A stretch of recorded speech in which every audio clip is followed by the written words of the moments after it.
अस्सलाम वालेकुम dear students. आज का हमारा जो स्टडी टॉपिक है वो है अबाउट दी डिफ़ॉर्मिटीज़ ऑफ स्केलेटन। डिफ़ॉर्मिटीज़ किस चीज़ को बोलते हैं? अगर हम जनरली बात करें, डिफ़ॉर्मिटीज़ बोलते हैं किसी चीज़ में ख़राबी आना, किसी चीज़ के स्ट्रक्चर में ख़राबी आना, उसको हम क्या नाम देते हैं? डिफ़ॉर्मिटीज़।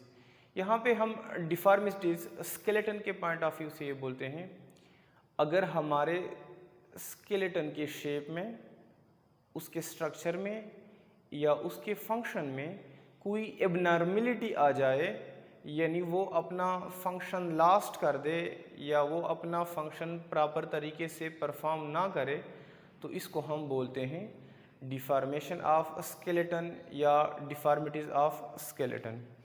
तो इसको हम इस तरह डिफाइन करते हैं, दी abnormalities, the abnormalities found in the shape, structure and function of skeleton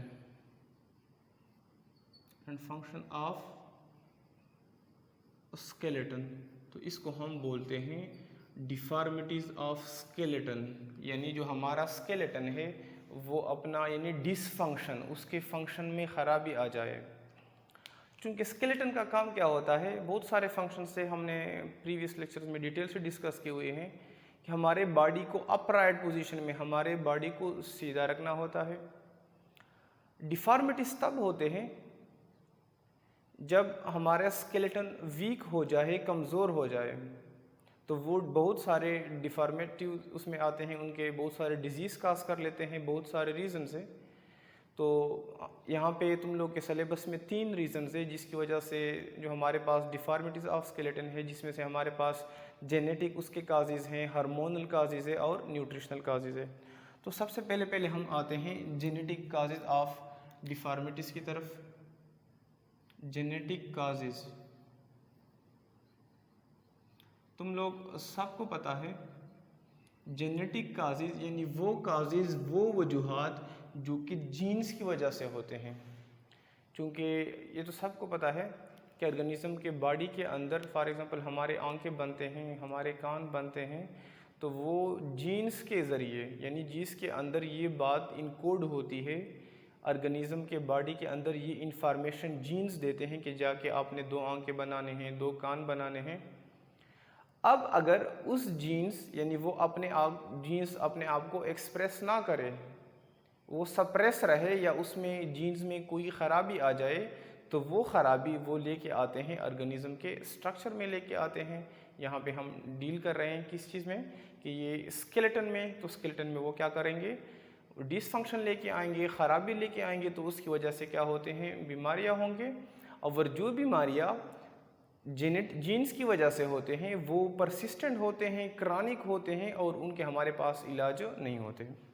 तो बहुत सारे कंडीशंस हैं जो कि जीन की वजह से है। इसमें से एक हमारे पास है क्लेफ्ट पलेट। पलेट किस चीज़ को बोलते हैं?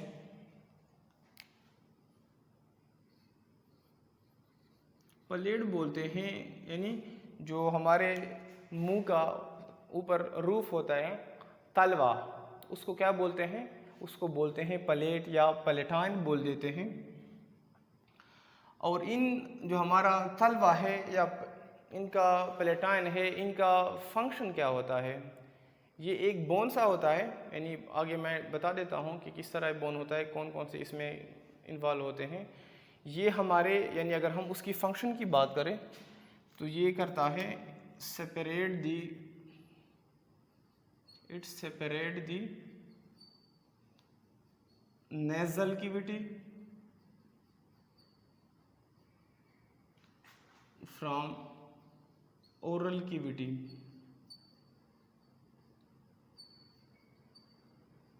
यानी ये प्लेट क्या कर लेता है, तलवे वाला जो बोन है ये हमारे नोज़ वाली यानी जो उसको नेज़ल कैविटी उसको सेपरेट करता है हमारे मुंह के साथ, यानी सेपरेशन का काम कर लेता है। किस तरह होता है यहाँ पे देखें, ये हमारे पास लेट सपोज क्या है, ये मैग्जेला है, हमारा जो अपर जबड़ा है उसको हम क्या नाम देते हैं, मैग्जेला।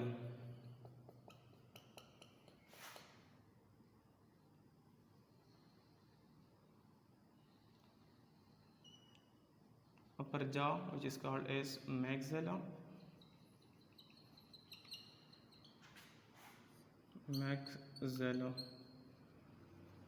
अब इस मैग्जेला में एक दूसरा यानी यहाँ पे जो हमारा पेलेटाइन बनता है 3 चीज़ों से बनता है। एक इनमें होता है मैग्जेला होता है, सेकंड इनमें होता है यानी मैग्जेला अंदर की तरफ, मैग्जेला के बोन्स अंदर की तरफ आए होते हैं यू, ठीक है, जिसको हम बोलते हैं पेलेटाइन प्रोसेस ऑफ मैग्जेला।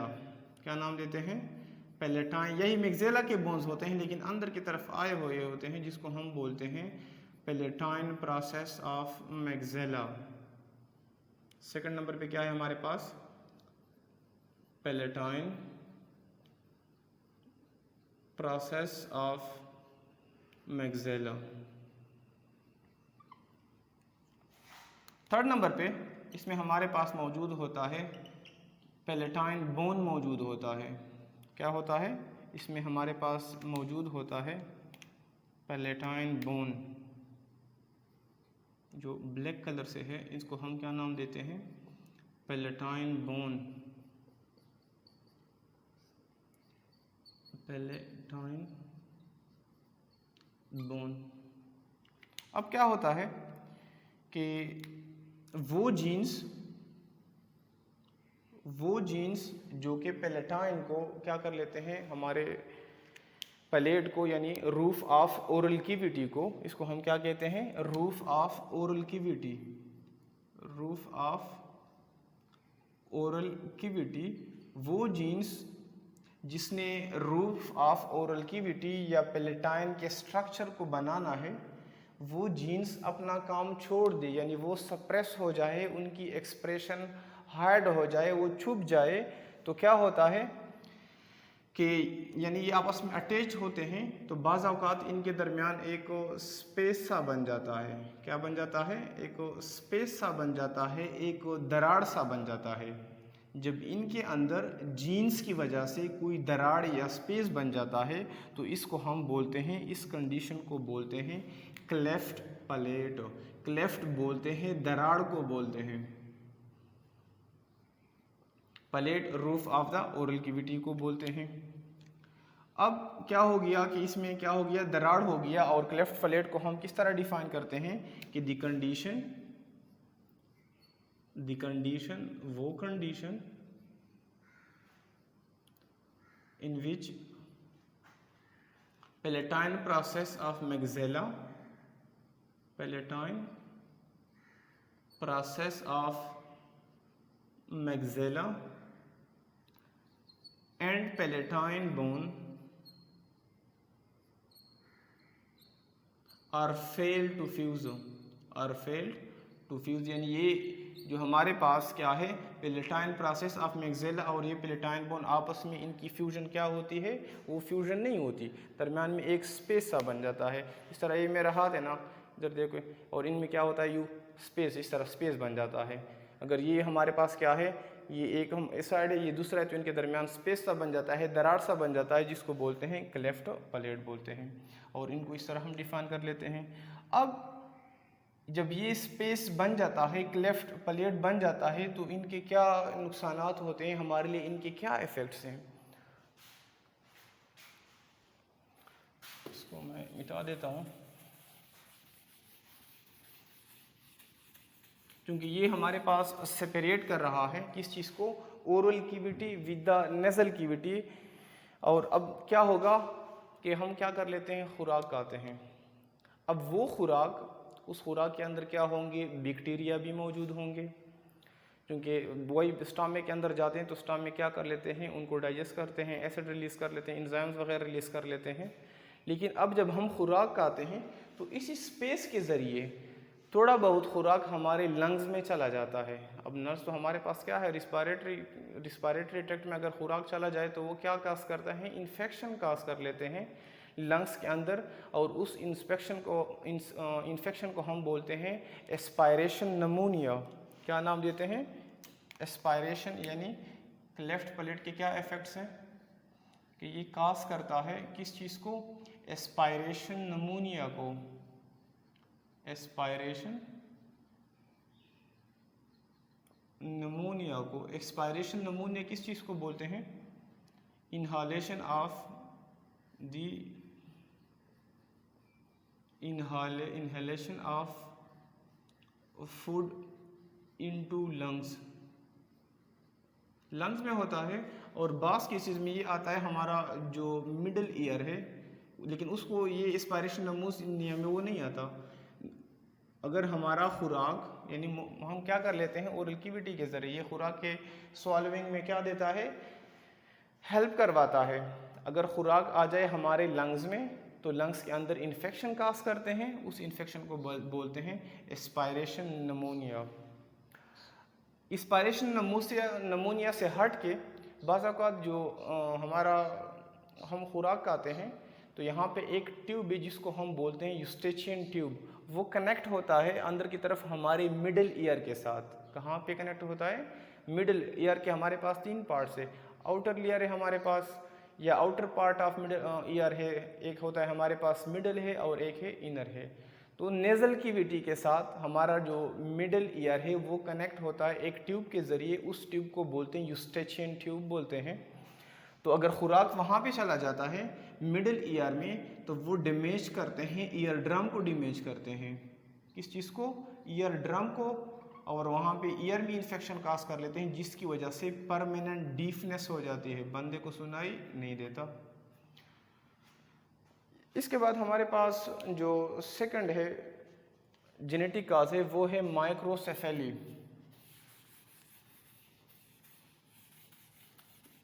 यानी डिफॉर्मिटीज ऑफ स्केलेटन में जो कि जीन्स की एबनॉर्मेलिटी की वजह से है, वो है microcephaly. Microcephaly actually is the combination of 2 words. Second है माइक्रोसेफेली।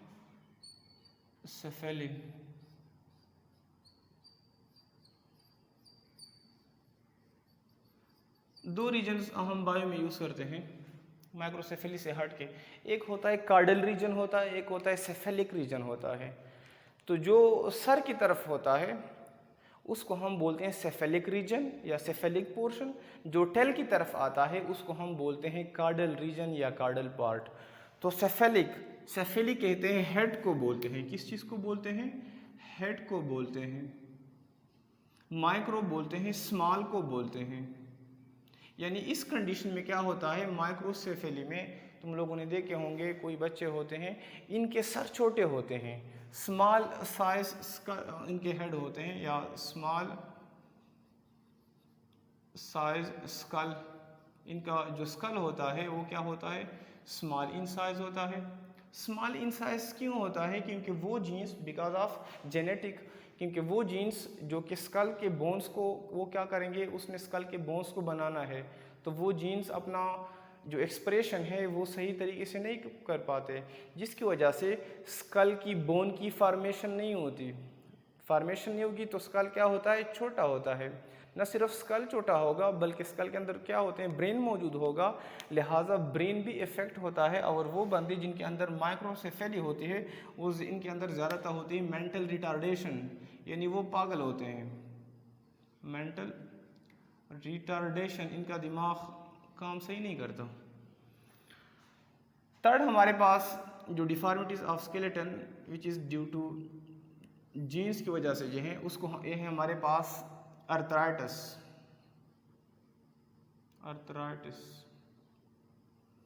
अर्थराइटिस से पहले एक और टर्मिनोलॉजी मैं बताता जाऊँ तुम लोगों को, आइटस।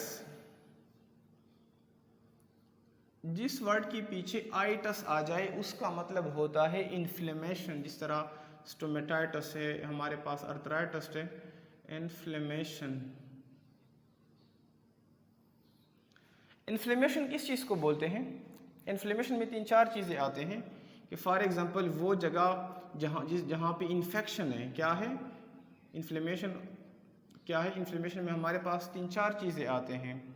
यानी जिस जगह पे हम इन्फ्लेमेशन होगी वहाँ पे इन्फेक्शन होगा, वो जगह रेड होगी, उसी इन्फेक्शन की वजह से बुखार होगा, और ये भी हो सकता है कि वहाँ पे जो ब्लड वेसल्स होते हैं वो क्या होंगे, डैमेज होंगे, पटे हुए होंगे, ब्रस्ट होंगे, डैमेज ब्लड वेसल्स। तो ऐसे कंडीशन को हम बोलते हैं इन्फ्लेमेशन।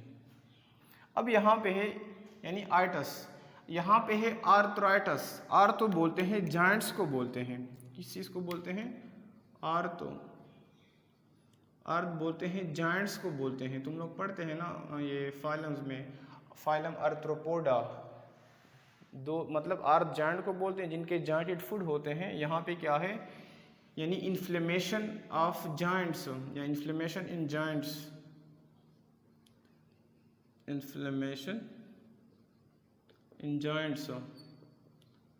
अब हमारे पास अभी तक जो वेल नोन अर्थराइटस है, अबाउट 100 टाइप्स है उसके।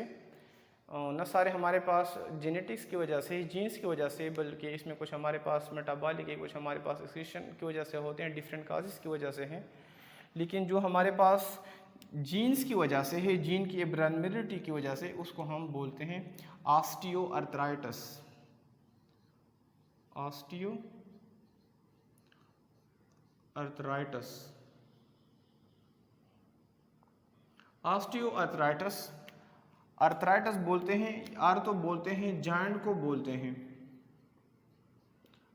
आइटस बोलते हैं इन्फ्लेमेशन को बोलते हैं, ऑस्टियो बोलते हैं बोन को बोलते हैं। यानी जॉइंट्स, जॉइंट किस चीज़ से बनता है? कार्टिलेज एंड बोन से बनता है या सिर्फ बोन से बनते हैं? तो ऑस्टियो अर्थराइटस में यानी वो बोन्स जो कि हमारे जॉइंट्स को बना देते हैं, इनमें क्या होती है, इनकी डीजनरेशन होती है, वहाँ पे इन्फ्लेमेशन होती है, और इस कंडीशन को हम नाम देते हैं ऑस्टियो अर्थराइटस। और ये क्यों होती है? बिकॉज ऑफ जीन्स की वजह से। वो जीन्स जिसने जॉइंट के स्ट्रक्चर को बनाना है, उसके फंक्शन को परफॉर्म करना है, वो क्या होते हैं, अपना एक्सप्रेशन वो नहीं करते, वो मास्ट होते हैं। तो इसकी वजह से ये काज करते हैं ऑस्टियो अर्थराइटस को। अगला हमारे पास जो डिफॉर्मिटीज ऑफ स्केलेटन में है वो है ड्यू टू हार्मोनल काजेस। यानी कुछ हार्मोन्स हैं जो कि स्केलेटन के डिसफंक्शन को, स्केलेटन के में एबनॉर्मेलिटीज पैदा कर लेते हैं। और वो कौन से हार्मोन्स हैं? Hormonal causes.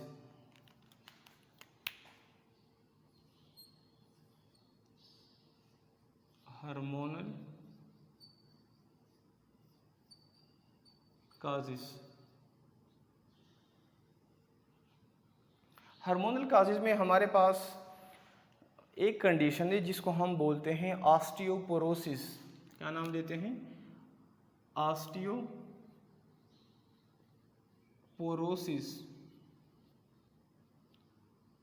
Osteoporosis is the combination of two word. Osteo बोलते हैं बोन को बोलते हैं, पोरोसिस बोलते हैं पोर से निकला हुआ है। यानी ऑस्टियोपोरोसिस एक ऐसी कंडीशन है जिसमें हमारे बोन्स का जो वेट होता है वो कम हो जाता है, और इसमें माइक्रोस्कोपिक, यानी उसको हम आंखों से नहीं देख सकते हैं, माइक्रोस्कोप के जरिए अगर हम देखना चाहते हैं उसको देख सकते हैं, स्मॉल छोटे छोटे माइन्यूट पोर्स होते हैं, जिसको इस कंडीशन को हम बोलते हैं ऑस्टियोपोरोसिस। अब ये ऑस्टियोपोरोसिस किस तरह होती है? क्योंकि हमारे बोन्स के अंदर क्या है, मिनरल्स डिपॉजिट होते हैं, मिनरल स्टोर होते हैं, लाइक कैल्शियम हो गया, हमारे पास फास्फोरस हो गया। तो ऑस्टियोपोरोसिस में क्या होते हैं, डीमिनरलाइजेशन होती है। क्या होती है? डीमिनरलाइजेशन। डीमिनरलाइजेशन किस तरह होती है कि फॉर एग्जांपल ये क्या है, हमारे पास एक बोन है, ठीक है, बोन्स के अंदर क्या होते हैं, minerals like calcium and phosphorus, वो क्या होते हैं, स्टोर होते हैं। अब वो मिनरल्स बोन से क्या होते हैं, बाहर की तरफ निकल जाते हैं। जब वो बोन से निकल जाए तो बोन क्या होता है, इनमें क्योंकि वही मिनरल्स बोन्स की क्या कर लेते हैं, स्ट्रक्चर को कम्पैक्ट बना देते हैं, लिहाजा इनमें पोरस लाइक बन जाते हैं, सुराख बन जाते हैं। और बोन से मिनरल का निकलना, इसको हम बोलते हैं डीमिनरलाइजेशन। डी बोलते हैं रिमूवल को बोलते हैं, हटाने को बोलते हैं। अब ये डीमिनरलाइजेशंस यानी हमारे पास जो ऑस्टियोपोरोसिस है ये ज़्यादातर होती है ओल्ड एज वुमन में, यानी बूढ़ी औरतों में होते हैं। क्यों होते हैं?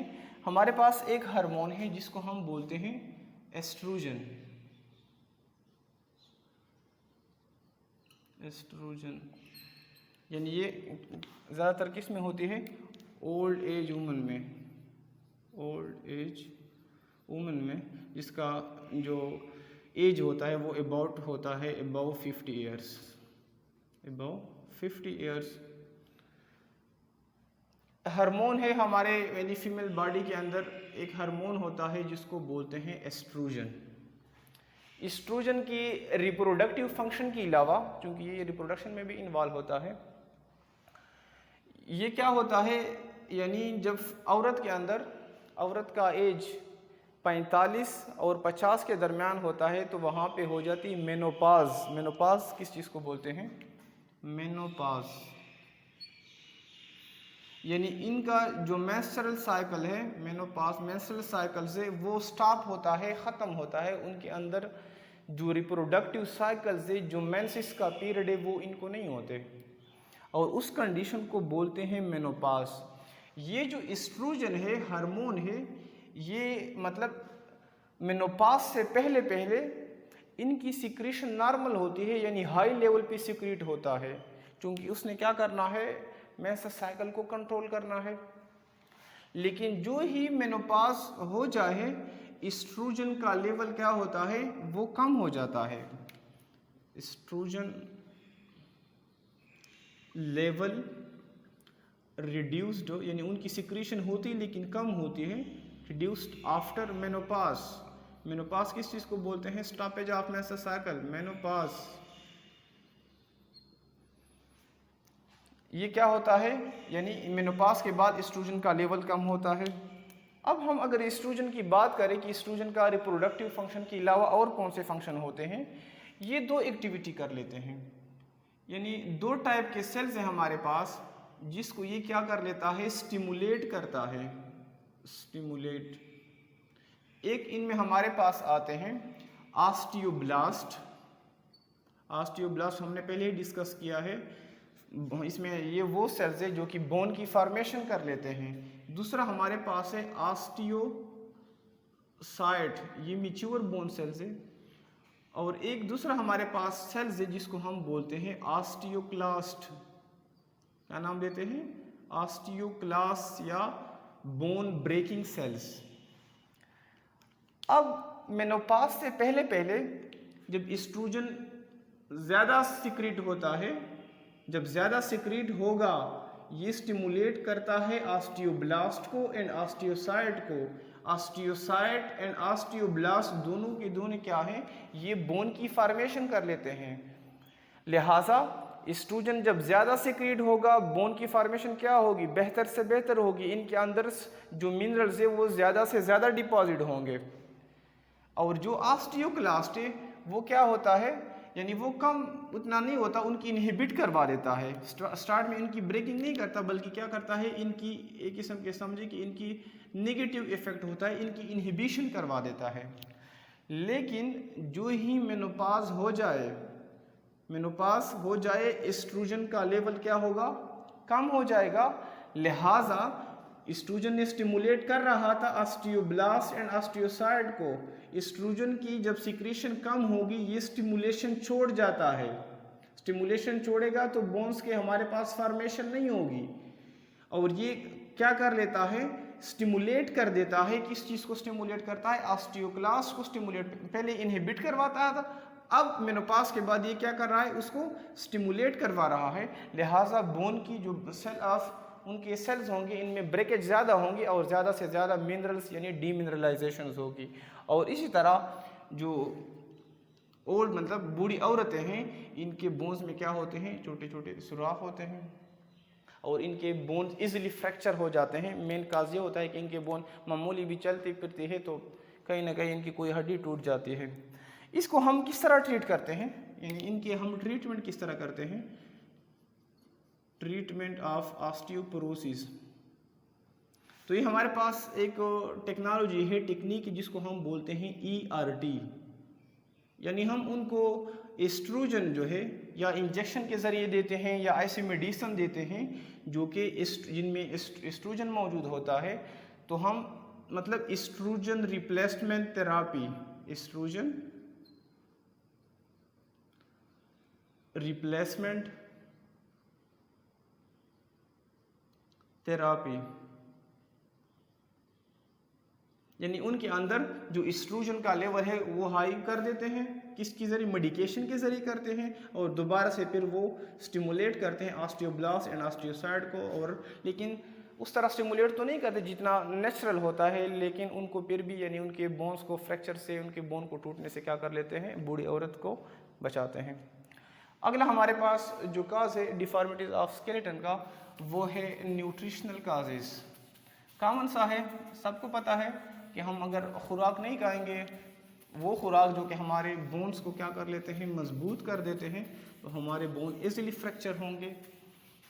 तो इनमें न्यूट्रिशनल काजेस की वजह से, उसमें भी अगेन हमारे पास 2 टाइप्स आते हैं। एक न्यूट्रिशनल काजेस, थर्ड है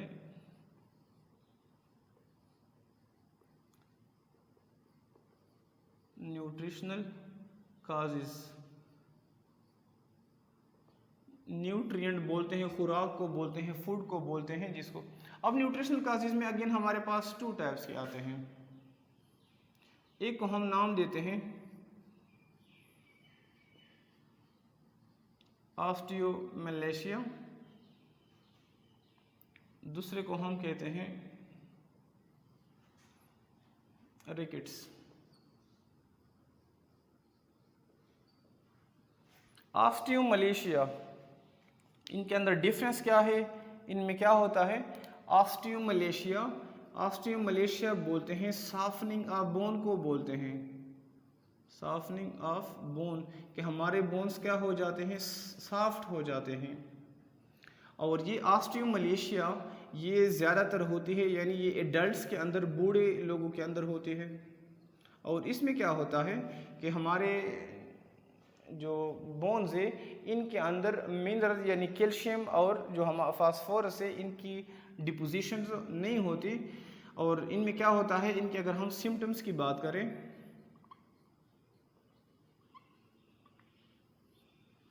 तो क्या इनके सिम्टम ये होते हैं, यानी हमें किस तरह पता चलेगा कि हमें ऑस्टियोमलेशिया है, वो बोन्स जिन पे हम ज़्यादा वजन रखते हैं, लाइक हमारे लेग्स के बोन्स है या जो हमारा पेल्विक गर्डल्स है, इनमें क्या होता है, इनको बोलते हैं वेट बियरिंग बोन्स। क्या नाम देते हैं, वेट बियरिंग बोन्स। तो अब अगर हम मामूली भी वज़न उठा लेते हैं तो उनमें क्या होता है, उनमें पेन होगा, pain in bone bearing bones, weight bearing bones, उनमें क्या होगा, पेन होगा।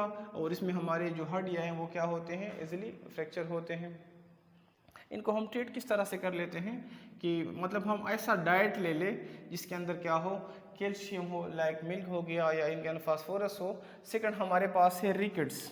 रिकेट्स भी एक न्यूट्रिशनल काजेज है डिफॉर्मिटीज ऑफ स्केलेटन का, और ये सबसे ज़्यादा होते हैं, यानी ये चिल्ड्रन के अंदर, बच्चों के अंदर ये होती है। इनके अंदर क्या होते हैं, जो बच्चों के बोन्स है, लाइक इनके लेग्स बोन्स हो गए या इनके जो पेल्विक गर्ड, वो मोड़े हुए होते हैं, यानी पहले सॉफ्ट हो जाते हैं, उसके बाद मुड़ जाते हैं, टेढ़े हो जाते हैं। बोर्ड लेग बोन्स या बोर्ड बोन्स झुके हुए होते हैं। ये ज़्यादातर किसकी वजह से होती है, ये होती है due to deficiency of vitamin D, due to deficiency of vitamin D. Vitamin D की डिफिशियंसी की वजह से क्यों होती है, चूँकि विटामिन डी और कैल्शियम आपस में क्या है, वो इनके अंदर डायरेक्ट रिलेशन है। किस तरह डायरेक्ट रिलेशन है, हम क्या करते हैं, खुराक आते हैं तो खुराक में डिफरेंट न्यूट्रिएंट्स होते हैं, कैल्शियम, फास्फोरस, सोडियम, मतलब बहुत सारे होते हैं। अब खुराक आ जाता है हमारे स्मॉल इंटेस्टाइन में। वहाँ पे स्मॉल इंटेस्टाइन से हम खुराक से क्या कर लेते हैं, न्यूट्रिएंट्स की अब्जॉर्प्शन कर लेते हैं। ब्लड में आ जाता है, ब्लड आ जाता है लिवर में, लिवर से बॉडी में अंदर क्या होता है, डिस्ट्रीब्यूट होता है। लेकिन अब हमारी खुराक में कैल्शियम मौजूद है, क्या मौजूद है, कैल्शियम मौजूद है, लेकिन हमारे बॉडी में विटामिन डी की कमी है। तो जो ही खुराक स्मॉल इंटेस्टाइन पे पहुंचेगा, हमारा स्मॉल इंटेस्टाइन उसी खुराक के अंदर जिसमें कैल्शियम मौजूद है वो इनको एब्जॉर्प्शन नहीं करेगा। यानी एब्जॉर्प्शन ऑफ कैल्शियम के लिए विटामिन डी का होना क्या है, ज़रूरी है। अगर विटामिन डी नहीं होगा, कैल्शियम एब्जॉर्ब नहीं होगा, कैल्शियम एब्जॉर्ब नहीं होगा, हड्डियाँ सॉफ्ट होंगे पहले, उसके बाद मुड़े हुए झुके हुए दिखाई देंगे, जिसको हम रिकेट्स की बोलते हैं। इनकी ट्रीटमेंट हम किस तरह कर लेते हैं कि या तो सूरज की धूप में बैठ जाते हैं, जिनसे हम विटामिन डी गेन कर लेते हैं, जो कि कैल्शियम की एब्जॉर्प्शन पाथवे को स्टिमुलेट कर लेते हैं, या हम ऐसा मतलब दूध पीते हैं जिसमें मतलब क्या होते हैं, विटामिन डी और कैल्शियम दोनों की कंसंट्रेशन ज़्यादा होती है। होप कि तुम लोग को समझ आ गया होगा। That's all about the deformities of skeleton. इंशाल्लाह नेक्स्ट लेक्चर में, आगे लेक्चर को, चैप्टर को हम मूव करेंगे। तब तक के लिए अपना बहुत सारा ख्याल रखिए। अल्लाह हाफिज़।